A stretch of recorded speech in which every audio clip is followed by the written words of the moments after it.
नमस्कार। आकाशवाणी से प्रस्तुत है समाचार संध्या।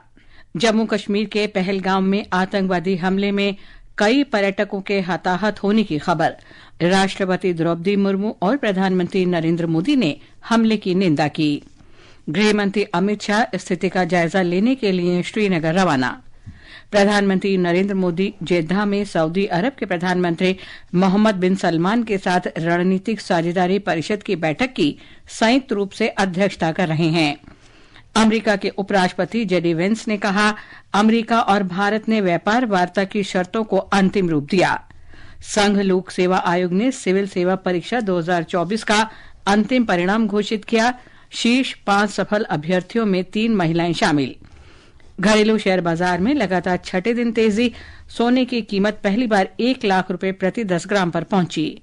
और आईपीएल क्रिकेट में दिल्ली कैपिटल्स और लखनऊ सुपर जायंट्स के बीच मुकाबला जारी। समाचार संध्या के साथ मैं लवली निगम। जम्मू कश्मीर में आज दोपहर अनंतनाग जिले के पहलगाम इलाके में अज्ञात आतंकवादियों ने पर्यटकों के एक समूह पर हमला किया। यह हमला श्रीनगर से करीब 85 किलोमीटर दूर पहलगाम के बैसरन वन क्षेत्र में हुआ। हमले में कई पर्यटकों के हताहत होने की खबर है।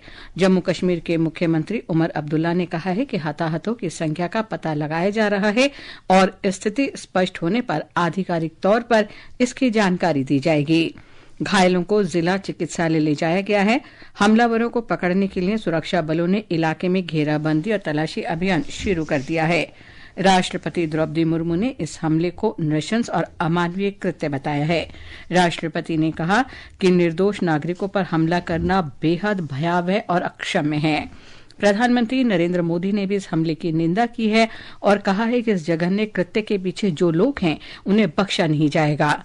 प्रधानमंत्री ने सोशल मीडिया पोस्ट में कहा कि आतंकवादियों का नापाक एजेंडा कभी सफल नहीं होगा। इससे पहले गृह मंत्री अमित शाह ने प्रधानमंत्री को पहलगाम आतंकी हमले की घटना के बारे में जानकारी दी।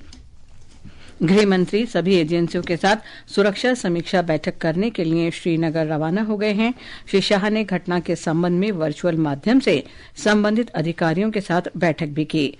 पर्यटकों पर हुए आतंकी हमले पर पीड़ा व्यक्त करते हुए गृह मंत्री ने कहा कि इस कायराना आतंकी कृत्य में शामिल लोगों को बख्शा नहीं जाएगा।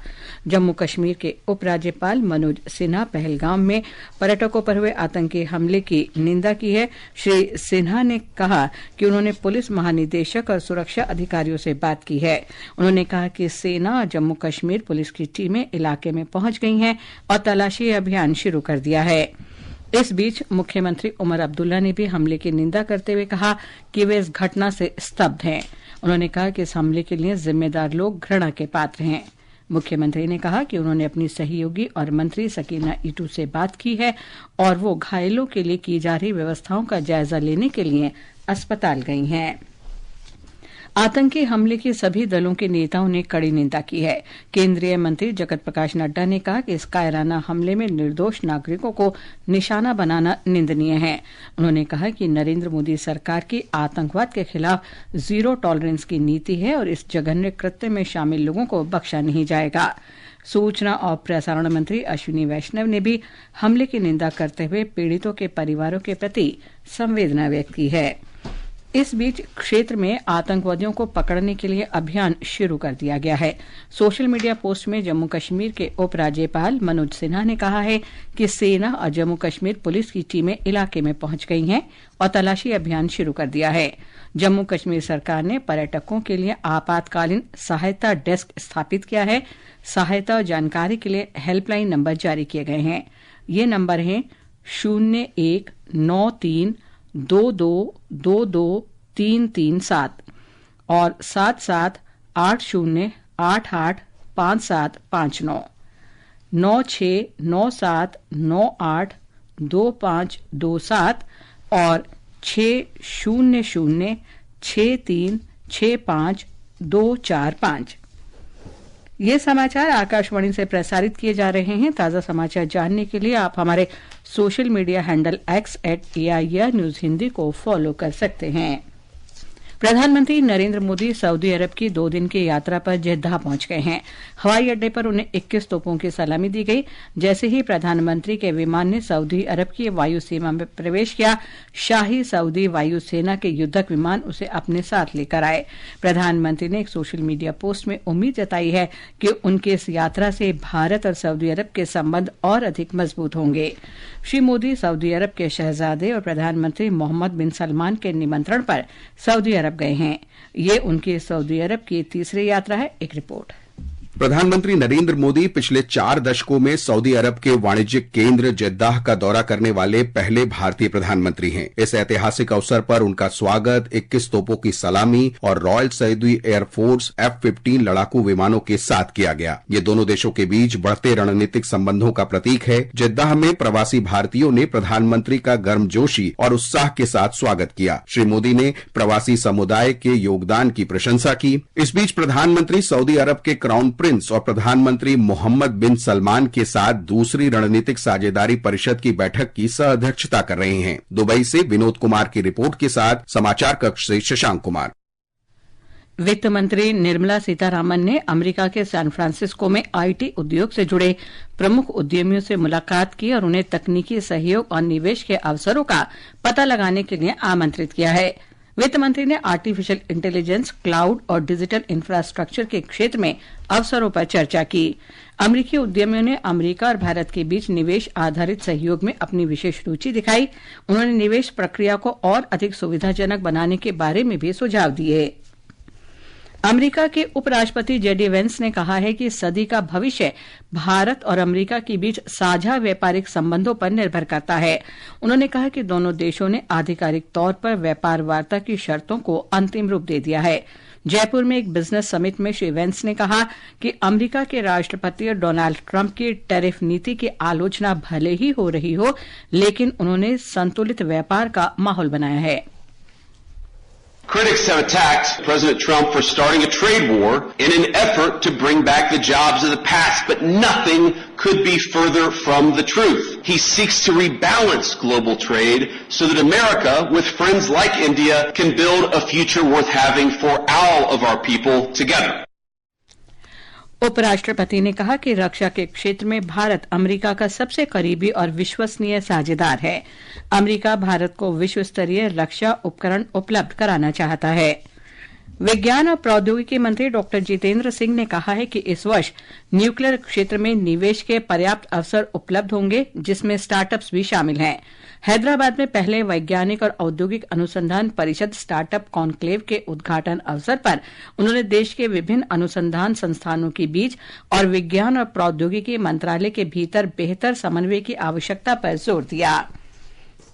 घरेलू शेयर बाजार में लगातार छठे दिन तेजी जारी रही। सोने की कीमतें ऐतिहासिक ऊंचाई तक पहुंच गई हैं। 24 कैरेट का सोना पहली बार 1 लाख रुपए प्रति 10 ग्राम पर पहुंच गया है।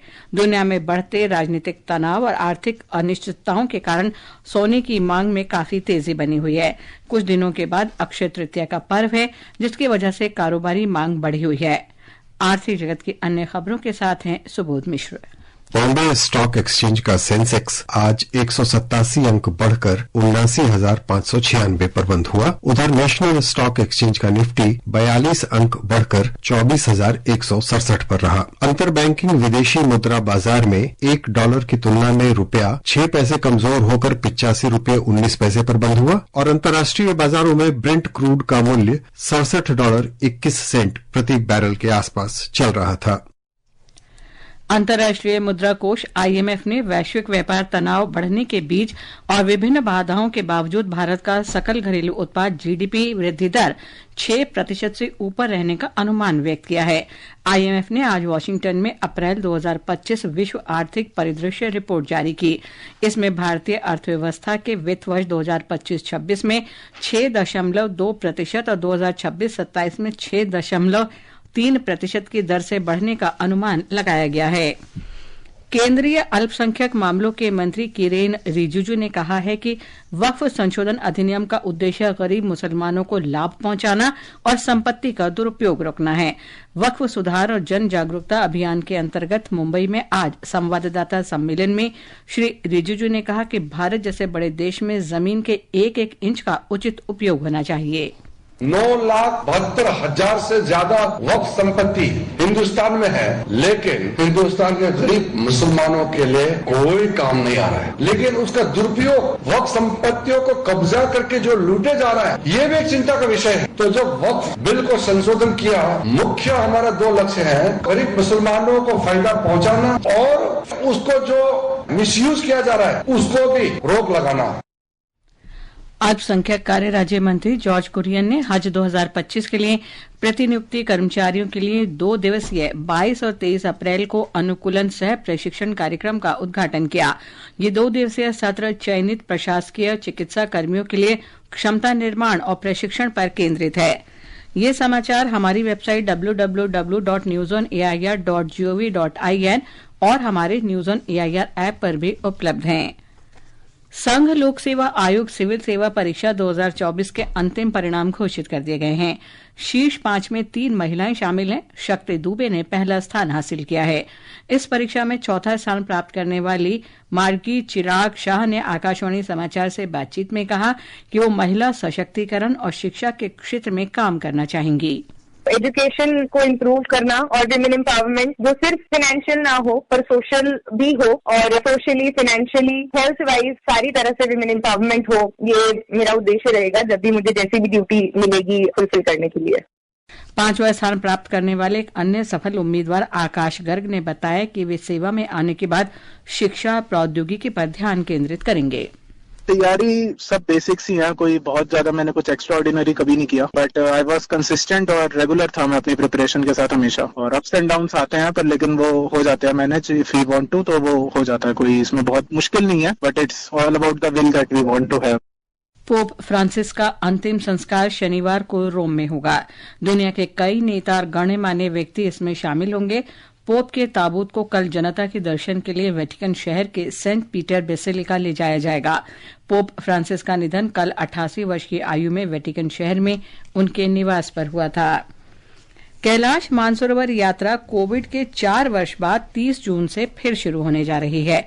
यात्रा दिल्ली से शुरू होकर चीन में प्रवेश करने के लिए पिथौरागढ़ के लिपुलेख दर्रे से होकर आगे बढ़ेगी। 22 दिन की श्रम साध्य आध्यात्मिक यात्रा पर कुल 250 तीर्थयात्री जाएंगे। अभी अभी समाचार मिला है कि गृह मंत्री अमित शाह श्रीनगर पहुंच गए हैं। इस बीच जम्मू कश्मीर सरकार ने पहलगाम आतंकी हमले के सिलसिले में श्रीनगर में भी एक कंट्रोल रूम स्थापित किया है। कंट्रोल रूम के टेलीफोन नंबर हैं 019424575543 और 019424836551। आईपीएल क्रिकेट में दिल्ली कैपिटल्स का मुकाबला लखनऊ सुपर जायंट्स से हो रहा है। ताजा समाचार मिलने तक लखनऊ सुपर जायंट्स ने 18 ओवर में 4 विकेट पर 146 रन बना लिए हैं। इससे पहले दिल्ली कैपिटल्स ने टॉस जीतकर गेंदबाजी करने का फैसला किया। प्रतियोगिता में कल हैदराबाद में मुंबई इंडियंस का सामना सनराइजर्स हैदराबाद से होगा। मैच शाम 7:30 बजे से खेला जाएगा। विश्व में पर्यावरण संरक्षण प्रयासों में समर्थन के लिए आज पृथ्वी दिवस मनाया जा रहा है। 1969 में यूनेस्को शिखर सम्मेलन में सुझाव के बाद पहली बार 1970 में पृथ्वी दिवस मनाया गया था। इस वर्ष पृथ्वी दिवस का विषय है हमारी शक्ति हमारा ग्रह। अंत में मुख्य समाचार एक बार फिर। जम्मू कश्मीर के पहलगाम में आतंकवादी हमले में कई पर्यटकों के हताहत होने की खबर। राष्ट्रपति द्रौपदी मुर्मू और प्रधानमंत्री नरेंद्र मोदी ने हमले की निंदा की है। गृह मंत्री अमित शाह स्थिति का जायजा लेने के लिए श्रीनगर पहुंच गए हैं। प्रधानमंत्री नरेंद्र मोदी जेद्दाह में सऊदी अरब के प्रधानमंत्री मोहम्मद बिन सलमान के साथ रणनीतिक साझेदारी परिषद की बैठक की संयुक्त रूप से अध्यक्षता कर रहे हैं। अमेरिका के उपराष्ट्रपति जेडी वेंस ने कहा, अमेरिका और भारत ने व्यापार वार्ता की शर्तों को अंतिम रूप दिया। संघ लोक सेवा आयोग ने सिविल सेवा परीक्षा 2024 का अंतिम परिणाम घोषित किए। शीर्ष 5 सफल अभ्यर्थियों में 3 महिलाएं शामिल। घरेलू शेयर बाजार में लगातार छठे दिन तेजी, सोने की कीमत पहली बार 1 लाख रुपए प्रति 10 ग्राम पर पहुंची। और आईपीएल क्रिकेट में दिल्ली कैपिटल्स और लखनऊ सुपर जायंट्स के बीच मुकाबला जारी। इसके साथ ही समाचार संध्या का ये अंक समाप्त हुआ। नमस्कार।